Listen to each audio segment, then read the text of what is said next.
Karena untuk namanya kesehatan, kita itu kan diwajibkan setiap hari itu melangkah 10.000. Gitu. 10.000 itu untuk kesehatan.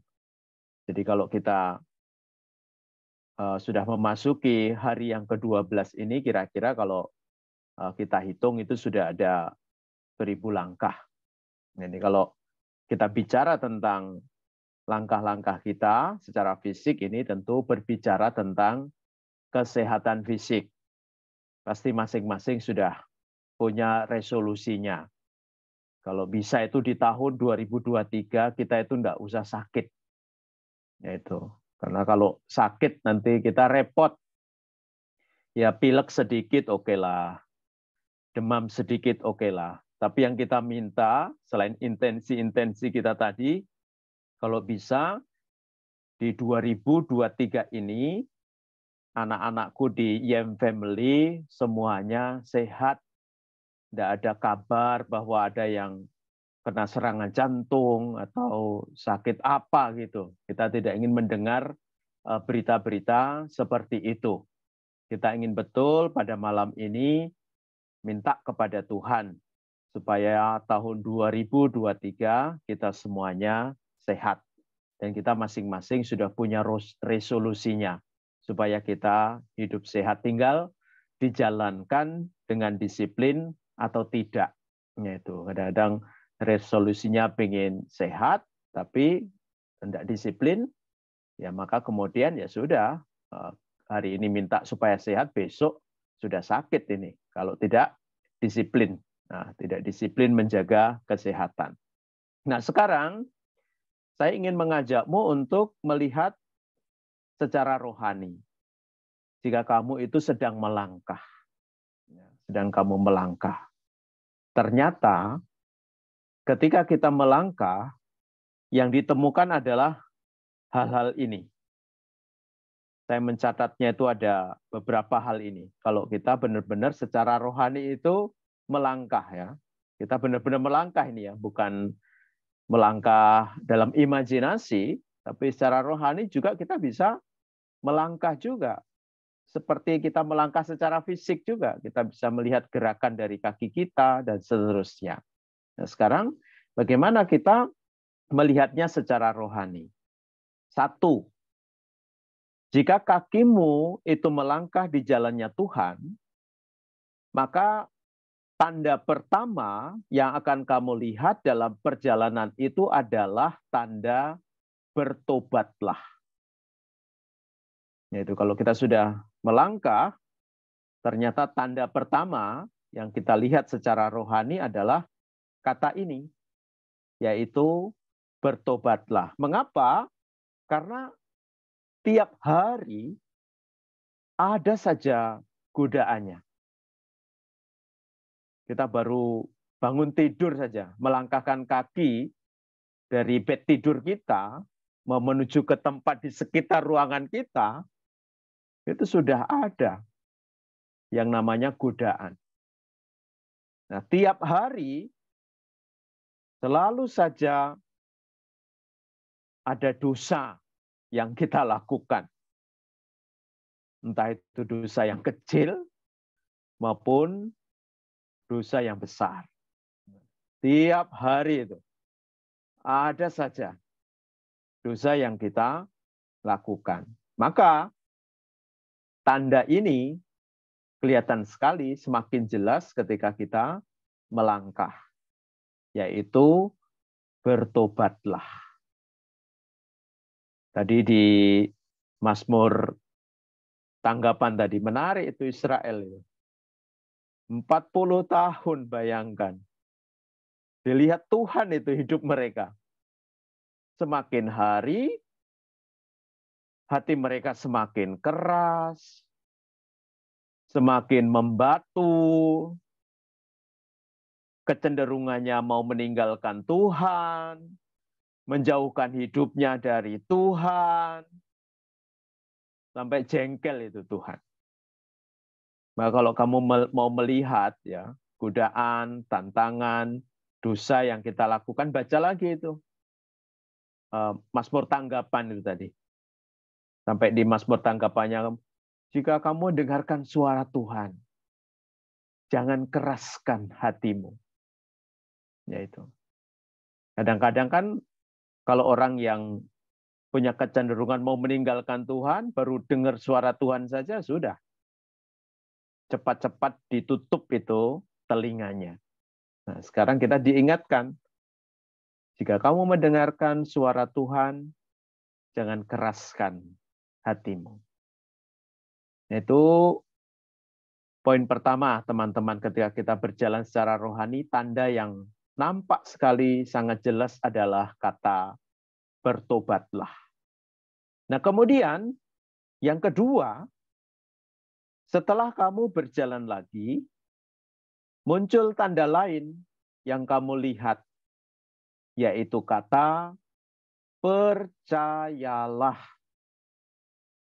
Itu tanda yang kedua yang kita lihat dalam langkah rohani kita, yaitu percayalah.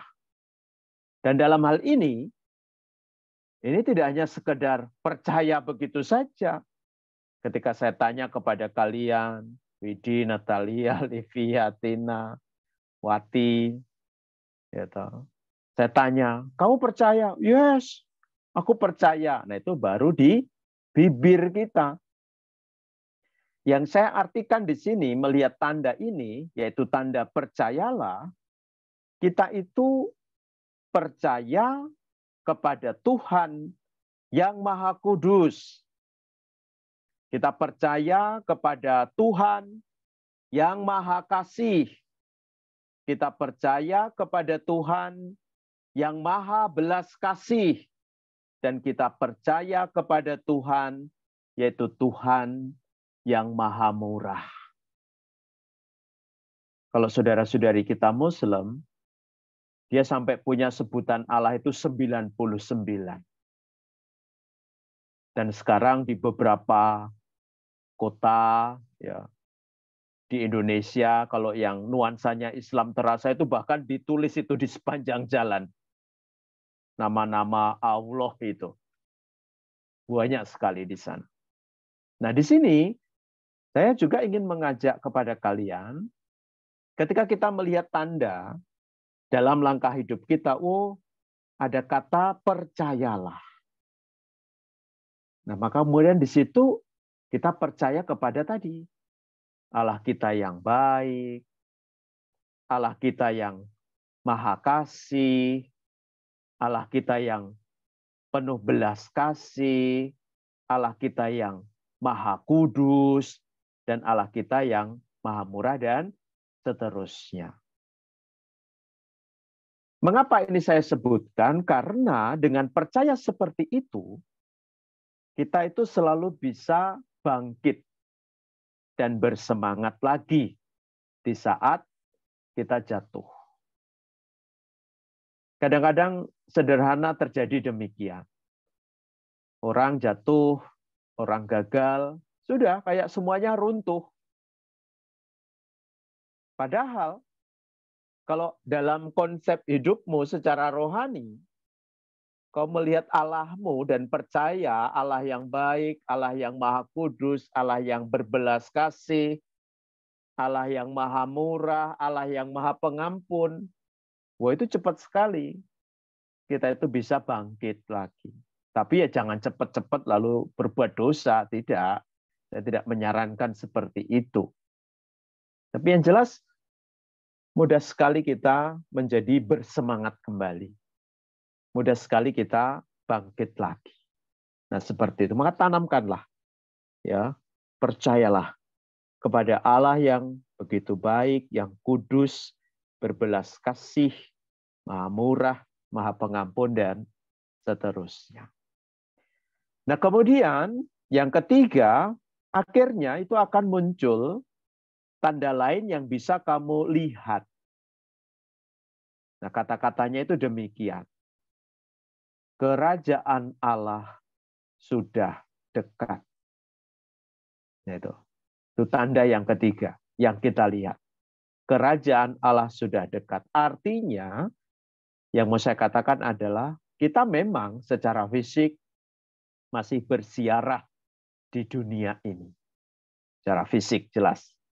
Kita berziarah di dunia ini dan kita terus berdoa supaya umur kita itu panjang. Tetapi ketika kita melihat tanda kerajaan Allah itu sudah dekat, kita juga bisa merasakan kebahagiaan surga. Kita bisa merasakan bagaimana menjadi anak-anaknya Tuhan di kerajaannya. Dan tanda-tanda itu jelas. Misalnya, kita bisa melihat ada damai dalam hidup kita. Ada damai di antara kita. Kalau kita bisa merasakan damai dalam hidup dan di antara kita benar-benar merasakan hadirnya kerajaan Allah itu. Lalu ada persahabatan di antara kita. Ketika kita bisa menjadi sahabat satu sama lain, kita merasakan hadirnya kerajaan Allah itu. Lalu ada bukti yang lain. Ada kasih yang tulus. Ketika kita mendoakan, ketika kita menolong, ketika kita berempati dan bersimpati kepada orang lain, benar-benar ada kasih yang tulus yang kita berikan kepada mereka itu. Kemudian kita bisa berkarya, kita bisa berbagi, dan kita bisa melayani dengan baik. Nah, itu adalah tanda-tanda nyata yang bisa kita rasakan ketika kita bicara tentang hadirnya kerajaan Allah. Dan itu adalah tanda yang selalu kita lihat ketika secara rohani kita melangkah. Nah, teman-teman, saya sudah menyebutkan ya, secara rohani. Ya, tanda-tanda yang kita dapatkan ketika kita melangkah. Satu, tandanya adalah bertobatlah. Lalu yang kedua, percayalah. Lalu yang ketiga, kerajaan Allah sudah dekat. Nah, kemudian setelah kita melewati tanda-tanda itu, jangan menghentikan perjalananmu. Tetapi ikutilah dia dengan setia. Nah itu. Karena kemudian Tuhan akan memberikan tanda-tanda yang lain. Nanti secara pribadi kita akan dapatkan itu. Karena apa? Sampai kepada pengalaman iman seperti ini. Tuhan itu selalu mengejutkan. Tuhan selalu mengejutkan. Banyak hal-hal yang mengejutkan kita dalam perjalanan hidup ini. Maka itulah sebabnya saya setelah melihat tanda-tanda rohani tadi, saya tidak mau berhenti untuk melangkah. Saya ingin terus itu ikuti dia dengan setia. Nah, seperti bacaan hari ini aja. Bayangkan itu, di awal-awal Injil Markus itu, Tuhan tuh sibuknya minta ampun. Dia berkeliling itu kemana-mana. Dicari itu. Macam-macam orang yang mencari dia. Kemarin dia pergi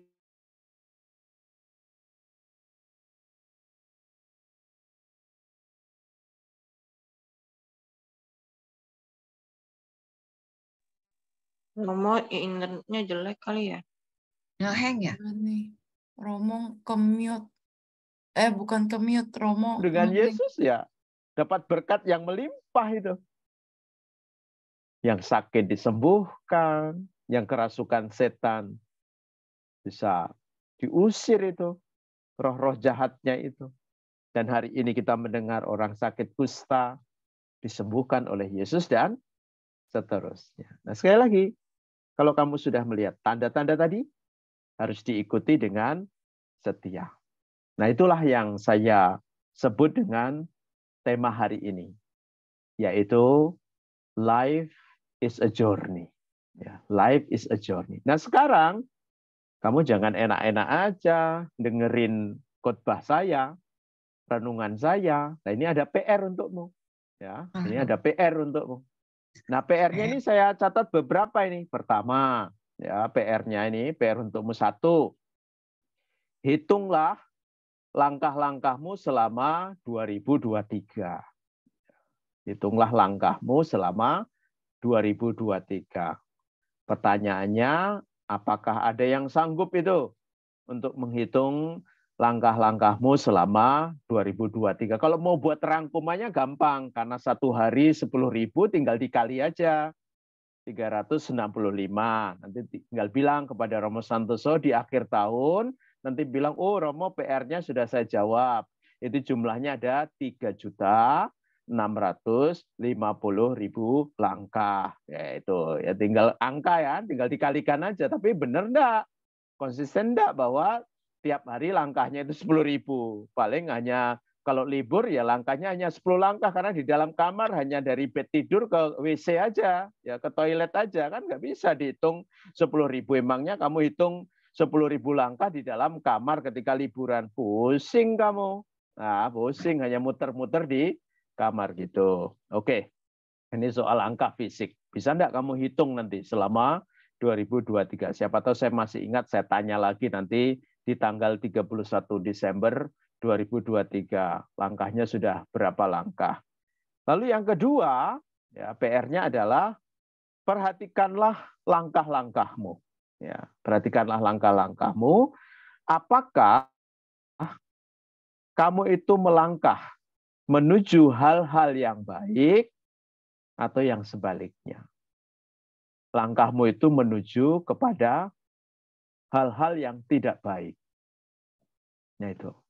Nah, kita harus jadi PR kita tiap hari ini. Gimana kecenderungan kita itu, kemana langkah kita itu sebenarnya. Mungkin kalau tiap hari Kamis ya ingatlah langkahnya menuju ke yang baik karena mau doa bareng YM Family. Tapi hari yang lain saya enggak tahu ini. Langkahnya kemana ini. Nah, itu, saya enggak tahu ini. Nah, maka ini PR yang kedua adalah perhatikan langkah-langkahmu itu. Kecenderungannya kemana? Ke hal yang baik atau hal yang tidak baik. Nah, kemudian yang ketiga, langkah yang paling jauh. Nah, ini, langkah yang paling jauh padahal posisinya itu dan jaraknya paling dekat. Yaitu kita harus melangkah ke hati. Nah, ini jaraknya tidak perlu 1 langkah ke depan, ke belakang, ke samping kanan atau ke samping kiri. Ini kadang jauh ini. Padahal posisinya itu dekat. Dan posisinya itu paling jaraknya tidak terlalu jauh, itu adalah hatimu. Artinya jadilah seorang pendoa di segala musim. Ya. Jadi ya Santo Paulus sudah mengingatkan kepada kita semua adalah bait Roh Kudus. Maka tidak ada alasan bagi kita untuk tidak berdoa. Maka ketika kamu melangkah ke hatimu setiap saat, di segala musim, ambillah lalu sikap untuk berdoa. Ya. Supaya kamu tadi semakin percaya dengan Allah yang maha baik, Allah yang maha kudus, Allah yang maha belas kasih, Allah yang maha murah, Allah yang maha pengampun. Nah itulah kurang lebih pesan rohani dari Bapak rohanimu untuk anak-anakku di YM Family. Ya. Akhirnya saya ingin mengatakan ini. Ya, ini sekarang pakai bahasa Inggris sedikit lah. Ya, ini pesannya dalam bahasa Inggris itu demikian. If you can improve yourself in a day, do so each day. Forever on improvement. Nah, itu ya. Saya kira semuanya lancar ini bahasa Inggrisnya. Tapi saya ulang sekali lagi. If you can improve yourself in a day, do so each day. Forever on improvement. Jadi begitu saja. Tuhan Yesus memberkati kita semuanya. Dan sekarang kita akan lanjutkan misa kita dengan persembahan. Atau sebelumnya kita doa umat dulu sebelum persembahan.